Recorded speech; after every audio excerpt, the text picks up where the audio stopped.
Hi guys, it's Krystle back at it again with another video, and I'm super excited to have a special guest in today's video. This is Gwyneth. She's a new member of the My Ivy Education team. She's been a professor at Fordham University for over 25 years, and you guys know I just graduated from Columbia University. Well, Gwyneth went to Barnard College, and we get a lot of questions about what is the difference between Columbia versus Barnard. So we wanted to talk a little bit about comparing and contrasting them, what subjects are available at each, what are the different opportunities and atmospheres. So I'm super excited to tell you all about that today with Gwyneth.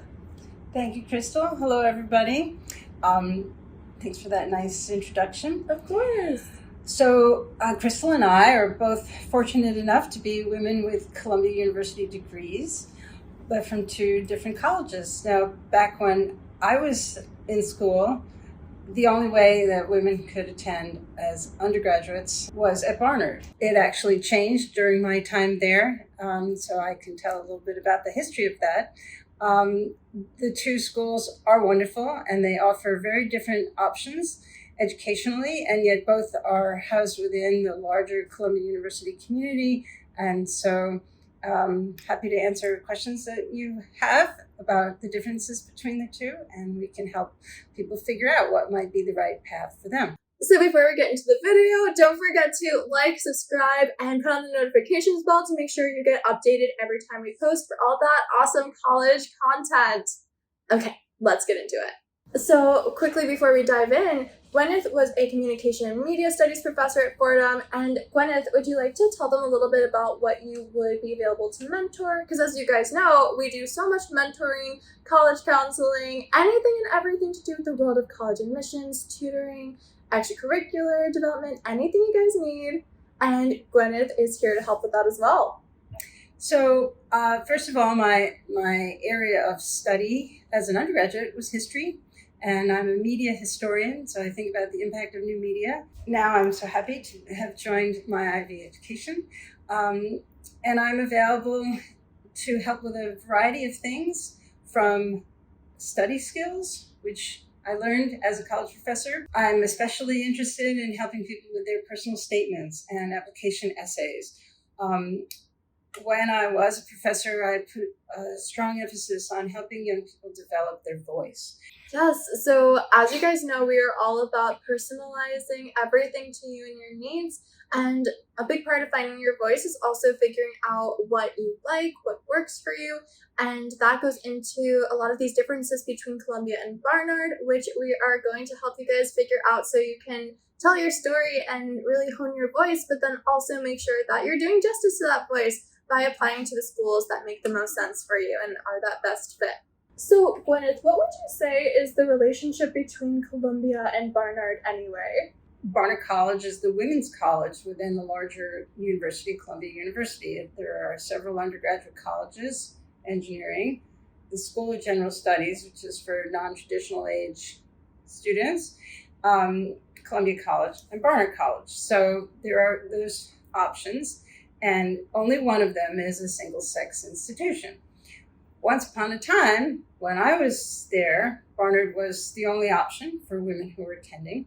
And Columbia and Barnard were brother-sister schools in a very similar relationship as Harvard and Radcliffe, Smith and Brown, and there are a few other pairs of schools like that. And that's an artifact of a time long ago when many universities didn't admit women at all. Young women who are considering Columbia University today have more options than when I was applying. And so what I would encourage students who are torn or not sure which one to apply to or which one would be the right fit is to really take a good look, do a compare and contrast. And Krystle and I can help with that.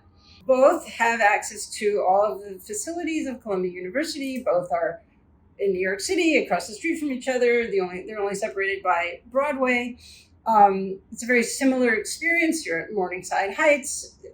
Experientially, in terms of the physical environment, it's very similar. Yes. There are some important curricular differences. Mm-hmm. So the Columbia University students have to do the core, which I highly recommend.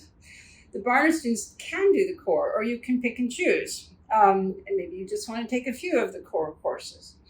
So that's one significant difference. The Barnard curriculum is more flexible. You have distribution requirements, but not so many specific courses that are required. There are a few. There's a freshman year experience, senior year experience, but truthfully, the Barnard curriculum has a little more flexibility, I would say, in terms of the types of requirements. Agreed. One significant difference is that Barnard College has a senior thesis or senior project for the artists and dancers, or perhaps some other, maybe the sciences. There are a few that do projects rather than a thesis. I wrote a thesis. It was a terrific preparation for my graduate school years. So that's another significant difference. And then there's the many differences that come with being at a single-sex institution as opposed to a co-ed institution. Yes, and also you can cross enroll at pretty much any class between at least Columbia College and Barnard for sure. And I personally took a lot of classes at Barnard's campus. There are some different departments that are housed at the different schools. So Barnard has cognitive science, for instance, and then lots of dance and theater department types of majors. And Columbia has some certain sciences that aren't elsewhere. And it's interesting because you can go to Columbia and get a degree at Barnard, technically, or vice versa. I personally took a ton of ballet classes. You guys have seen those in my vlogs. I've taken some theater classes, which were phenomenal. I also took an economics class at Barnard, which was one of the best classes I've ever taken. And that was actually an elective that got to count for my Columbia College special concentration in business management, even though it was a Barnard course. So they're really intertwined. Also, I do have to say, Columbia students pretty much far and away think that Barnard serves the best food. They have Diana, which is this cafe sort of, and then Hewitt is this more traditional dining hall. Everybody loves it. Yeah, if you're going to either of those schools, you want to go to Barnard for the food. And then one other important thing to note is that there is a different vibe or atmosphere at each of the campuses. I feel like Columbia students and Barnard students are similar in a lot of ways, but there definitely can be an aura. You can kind of tell, I think, if you know what you're looking for when someone who you're meeting is a Columbia or Barnard student.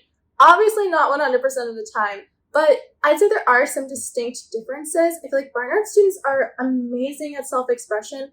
Honestly, the campus is always New York Fashion Week ready. It's actually amazing. It's really interesting to go there because you can really see such an efflorescence of the styles and everything. It's so cool. You'll see all these different people with different self-expressions and different ideals that they fit into. And it's really interesting because it really breaks away from any sort of conformity or cliques or anything like that that's very stereotypical of American education where you have to fit into one mold. Barnard really defies all expectations with that. It's very cool. Columbia, I would say, tends to be a little bit more straight-laced, a little more buttoned up. But I think it's really cool to see all the self-expression that happens on both the campuses. And then when they merge, of course, it kind of trickles over to both sides. Well, you've confirmed my hypothesis that when women are on their own, they are sometimes, not always, sometimes a little bolder. And I would say also, so when I was there weren't Columbia women, but at Barnard, there's a long history and a strong tradition of activism, feminism, and social justice work. Definitely. And of course, I mean, Columbia also is famous for its anti-war activism in the 60s and other kinds of issues. So there's political activism on both campuses, for sure. Yeah, the protests continue today. I had a class where we had a strike in class and everything. It's an interesting experience. But definitely both really interesting schools, and it's just important to know what you're getting into with each of them, whether your personality fits one or the other better. And yes, I think you're right. And it's not a coincidence that Barnard's motto is Bold, Beautiful, Barnard. So we'll do a little rapid fire, some of the differences between Barnard versus Columbia. So we'll start with the required courses. So Columbia has the core curriculum. I've talked about this in other videos, you guys know, but we have some really specific required courses that everyone has to take. It's nice because it really binds the community together, but you do want to make sure you actually like those courses. There's a science requirement, writing, foreign language, music, and art, which is very unique. all sorts of different things. So just make sure that you familiarize yourselves with those exact kinds of courses. And then Barnard's a little different. Right. So at Barnard, rather than having a list of specific classes, like the Columbia Core, CC, Contemporary Civilization, the literature class, the music class, everyone has to take that exact class. Mm-hmm. Whereas at Barnard, there are what they call 6 modes of thinking. So that's historical thinking, mathematical thinking, sociological thinking. Those are different rubrics or paradigms. And then there'd be a range of courses that could fulfill those 6 modes of thinking. And then next up, we have the size and how they fit into the university as a whole. So we have Columbia College and Columbia University. Columbia College is just one of the 4 undergraduate schools. It's kind of the liberal arts college. That's where I went. Columbia University is the huge research institution with all the different undergraduate and many grad schools as well. And a medical school. Yes. And a law school. And business grad. Journalism. Right. So on and on. That's all part of Columbia University. And then there's the 2 colleges. Mm-hmm. But I believe that Columbia College has more students than Barnard College. Right. And so there's a small liberal arts feeling at Barnard. It's a little more contained, and that allows, so with fewer students, that allows the faculty to do that careful one-on-one mentoring that's required for a senior thesis. We have slightly different graduation requirements beyond just the core versus the 6 modes of thinking. Namely, Columbia College is the only college at Columbia where you have to do a swim test to graduate.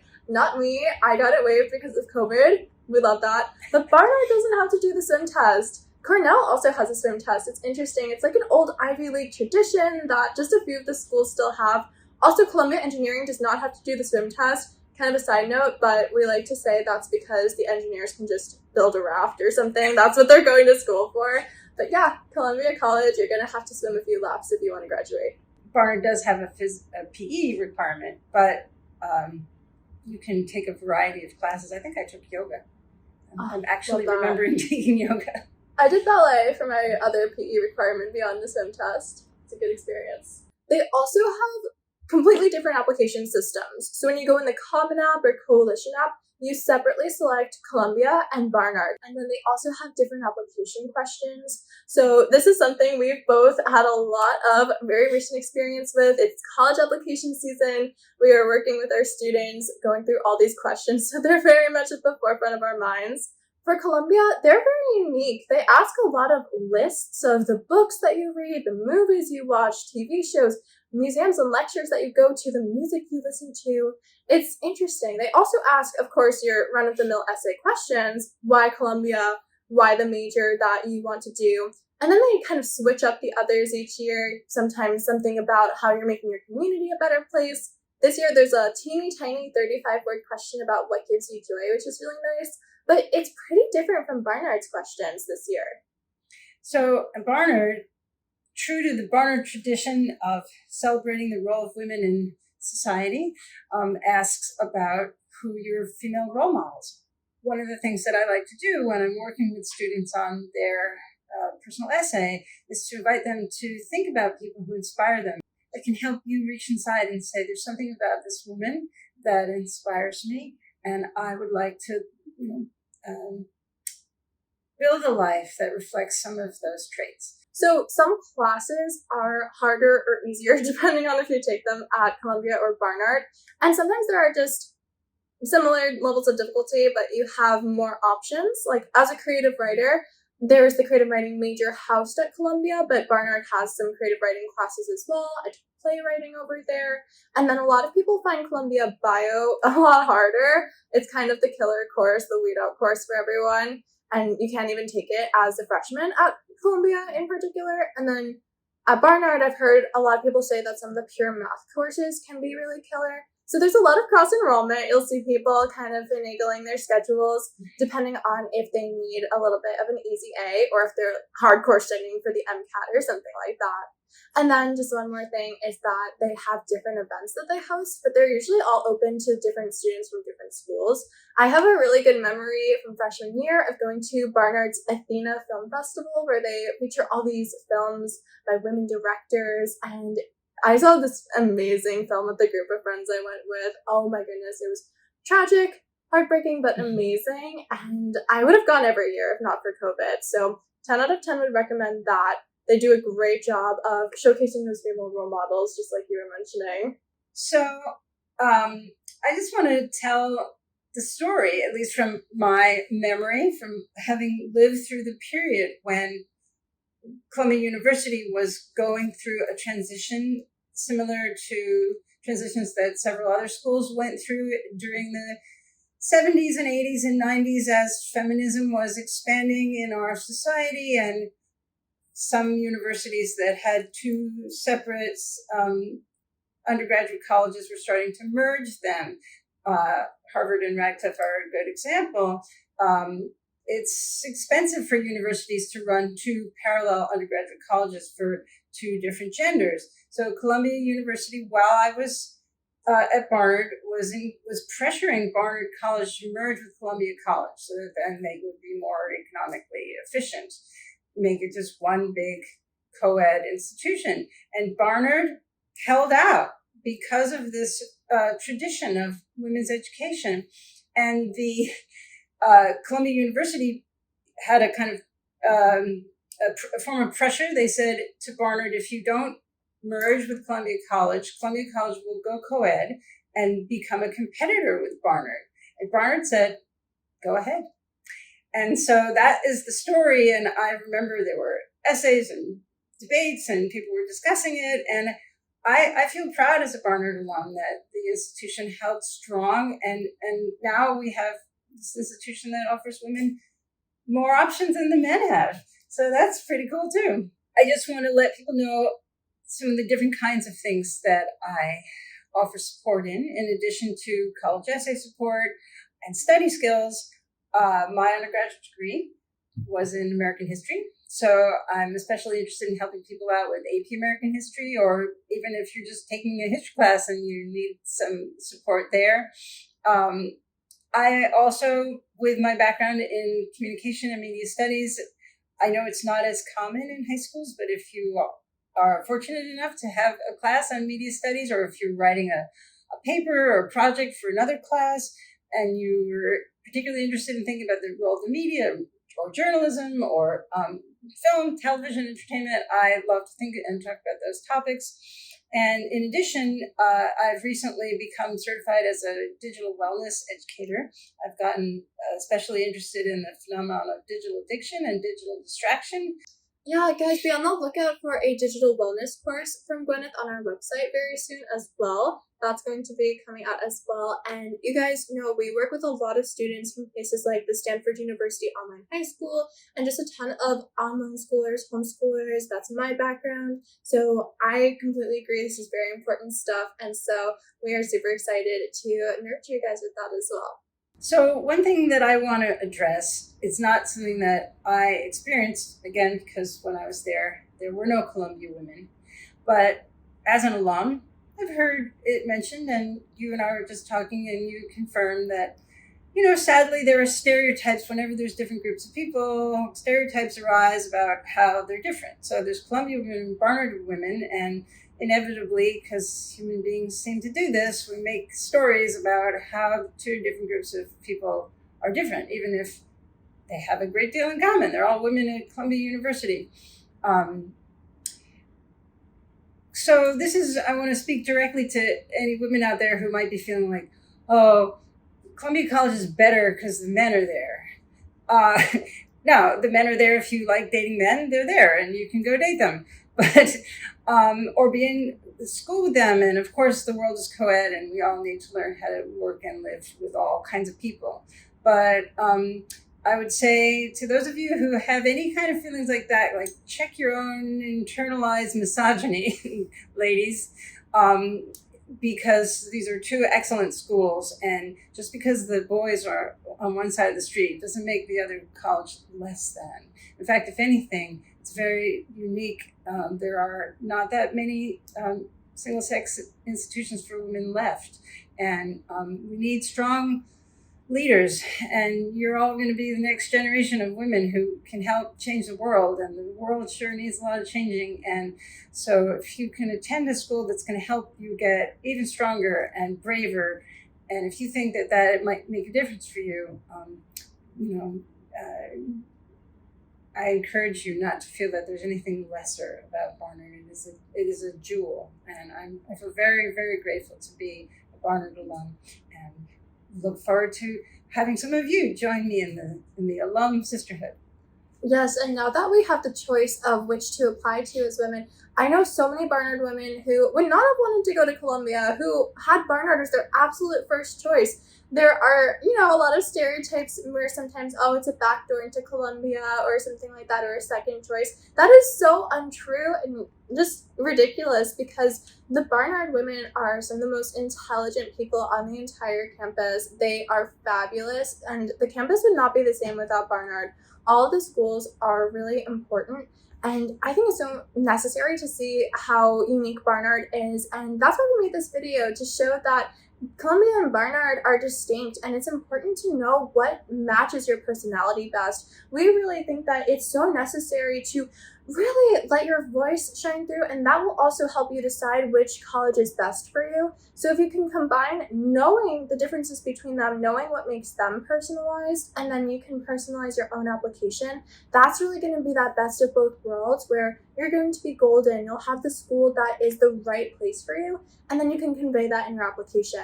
So now you guys have you have a sense of the differences between them. If you need any help at all with the other, we are here to support you guys with application essays, boosting your resumes before you apply, so you can make sure that you have all the access to academic resources in your areas of interest. We help students win national and international contests and get into the top summer programs, and anything that you might need to become the kind of student that neither Columbia nor Barnard is going to want to say no to.